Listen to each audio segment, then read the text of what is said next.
My breath caught as the cold truth settled in. My husband had stolen my credit card to buy the car I refused to give him.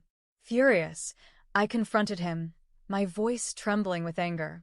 But what I didn't expect was the rage in his eyes.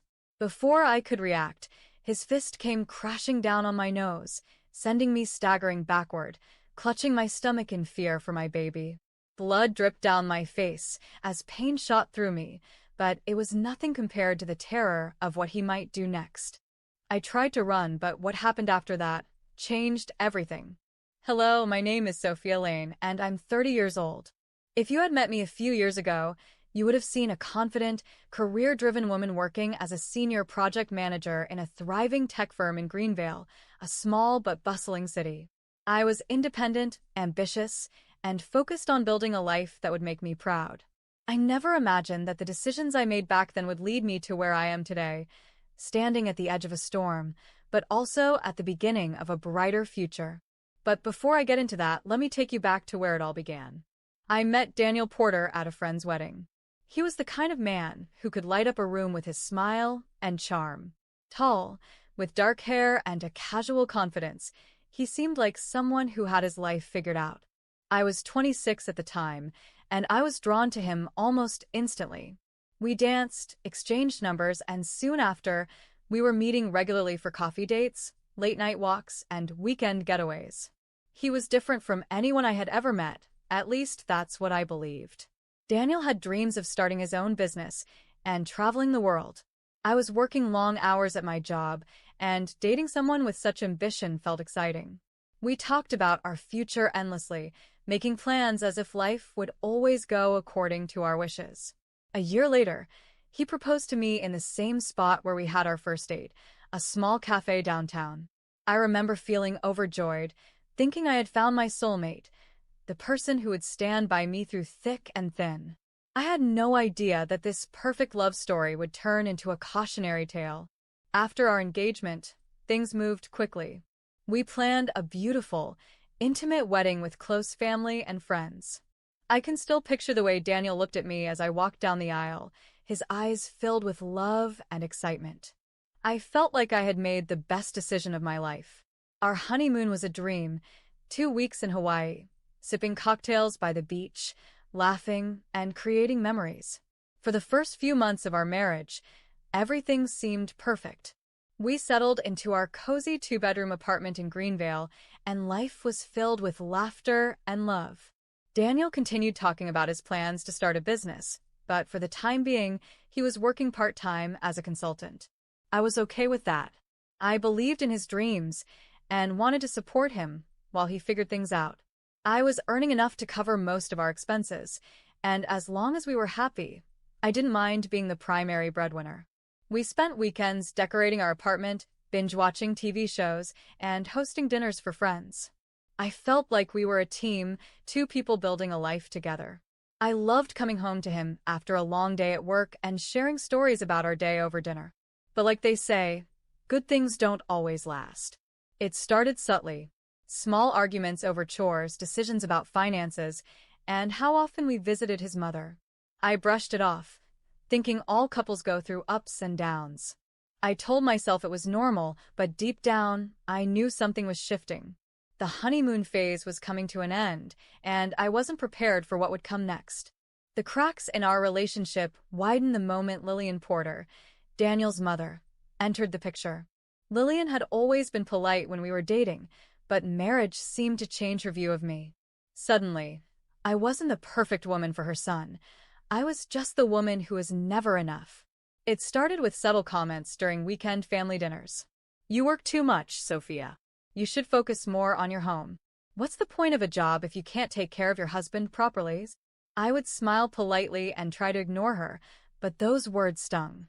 Over time, her criticisms became sharper. If Daniel forgot something or the apartment wasn't spotless, she blamed me. She hinted that I was selfish for focusing on my career instead of being a traditional wife. What hurt the most wasn't her words, it was Daniel's silence. He never defended me. Instead, he would sit there, nodding along as if his mother's opinions were facts.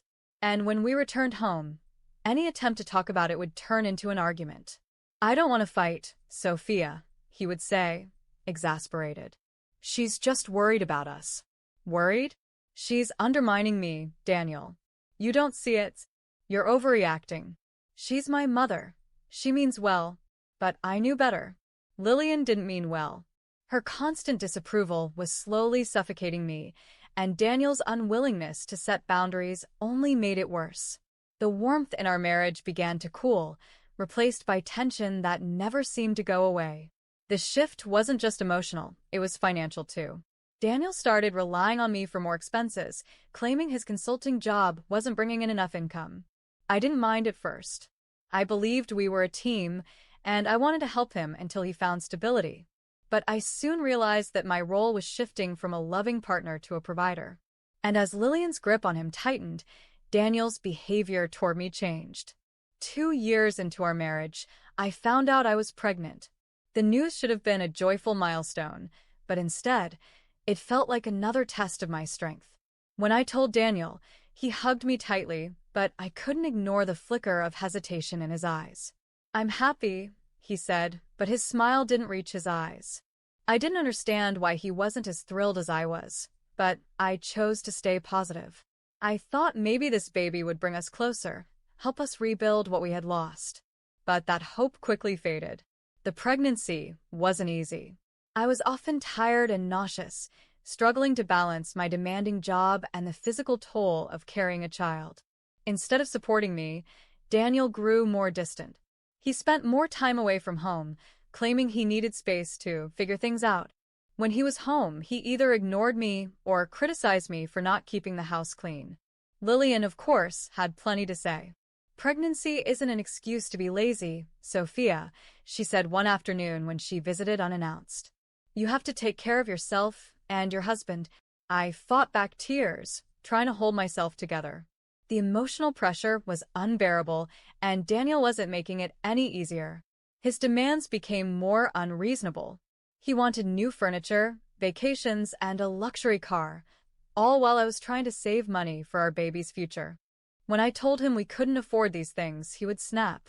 "You make good money, Sophia. Stop acting like we're poor." But I knew the truth. We weren't poor, but we weren't in a position to splurge either. I was already covering the mortgage, utilities, and medical expenses related to my pregnancy.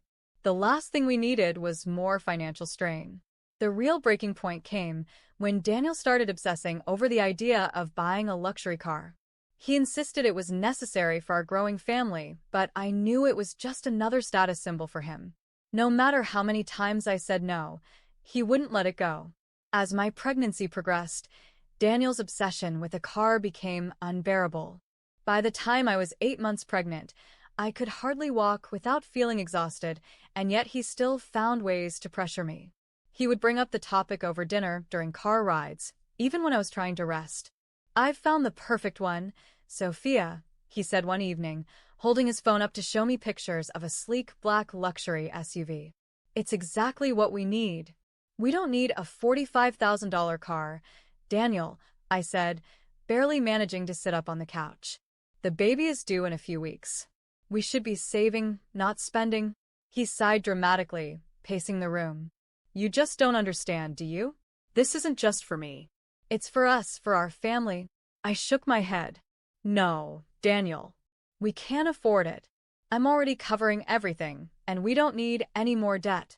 His jaw tightened, and he stormed off, slamming the bedroom door behind him. I thought that would be the end of it, that he would eventually give up on the idea. But Daniel was never the type to take no for an answer. 2 days later, I was lying on the couch, trying to ease the back pain that had become a constant companion during my pregnancy, when my phone buzzed. It was a call from the credit card company. "Hi, Ms. Lane. We're calling to confirm a $45,000 transaction for a vehicle down payment at Greenvale Luxury Motors.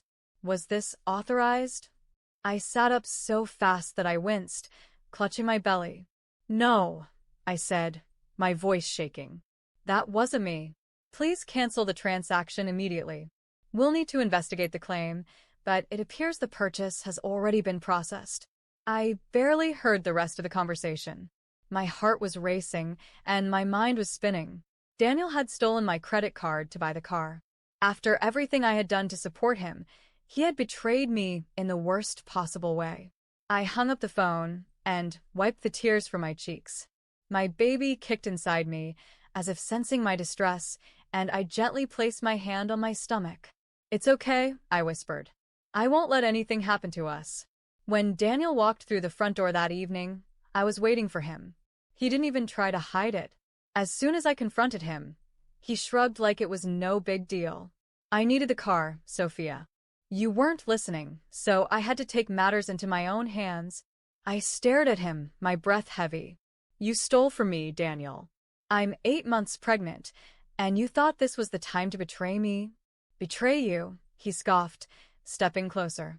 "You're the one holding me back. All you care about is saving money for yourself. For our baby," I shouted, my voice cracking. "I'm trying to give our child a secure future, and you're acting like a spoiled child." His face twisted with anger, and before I could react, he raised his fist and punched me hard on the nose. The pain was immediate, sharp, and blinding. I staggered back, clutching my face as tears streamed down my cheeks. "Daniel, stop!" I cried, but he wasn't done. He reached for me again, his hand raised, but something inside me snapped. I turned and bolted toward the bedroom, my hands instinctively protecting my belly. I locked the door behind me and collapsed on the floor, sobbing. Blood dripped from my nose, but all I could think about was my baby. I had to protect her. I had to survive. With trembling fingers, I grabbed my phone and dialed 911. My breath hitched as I pressed the phone against my ear. The operator's calm voice was a lifeline amid the chaos. "911, what's your emergency?" I could barely get the words out. "And my husband, he hit me. I'm 8 months pregnant. He's trying to hurt me." "Stay on the line, ma'am," the operator said, her tone steady. "Help is on the way. Are you safe right now?" I locked myself in the bedroom, I whispered, my hands trembling as I wiped the blood from my nose. My heart pounded so hard that I thought it might give out. "Good. Don't open the door. Stay where you are until the police arrive." Time slowed as I crouched by the door, listening to Daniel's heavy footsteps pacing the hallway. My baby kicked again, as though reminding me that she was still there, still fighting alongside me. I cradled my stomach and whispered, "I'm not letting him hurt you."